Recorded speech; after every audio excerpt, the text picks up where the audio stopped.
যদি মন খুলে হাসতে চান তাহলে এই ভিডিওটা শেষ পর্যন্ত দেখে যান। একটা ছাত্র স্যারকে বলল, স্যার একটা প্রশ্ন করতে পারি? তখন স্যার বলল, হ্যাঁ কর। তখন ছাত্র বলল, স্যার আপনি একটা আস্ত হাতিকে কিভাবে ফ্রিজে রাখবেন? তখন স্যার বলল, জানি না। তখন ছাত্র বলল, খুবই সহজ স্যার, আপনি আগে ফ্রিজটা খুলবেন, তারপরে আস্তে করে সাবধানে হাতিটাকে ফ্রিজে ঢুকাবেন। স্যার আর একটা প্রশ্ন। তখন স্যার বলল, কি? তখন ছাত্র বলল, স্যার এবার বলেন তো আপনি একটা আস্ত গাধাকে কিভাবে ফ্রিজে রাখবেন? তখন স্যার বলল, খুবই সহজ, ফ্রিজটা খুলবো আর গাধাটাকে রেখে দিব। তখন ছাত্র বলল, হয় নাই স্যার, আগে আপনি হাতিটাকে বের করবেন, তারপর গাধাটাকে ভিতরে ঢুকাবেন।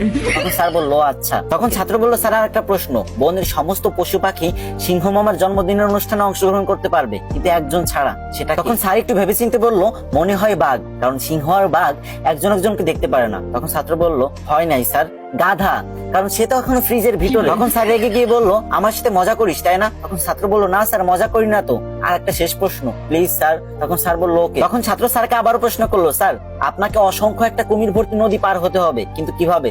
তখন স্যার বলল, এটা কোনো অবস্থাতেই সম্ভব না, তবে বড় একটা লোহার নৌকো হলে পার হওয়া যেতে পারে। তখন ছাত্র বলল, হয় নাই স্যার, আপনি খুব সহজেই সাথের নদী পার হয়ে যেতে পারেন, কারণ কুমিরগুলোতে সিংহ মামার জন্মদিনে গিয়েছে।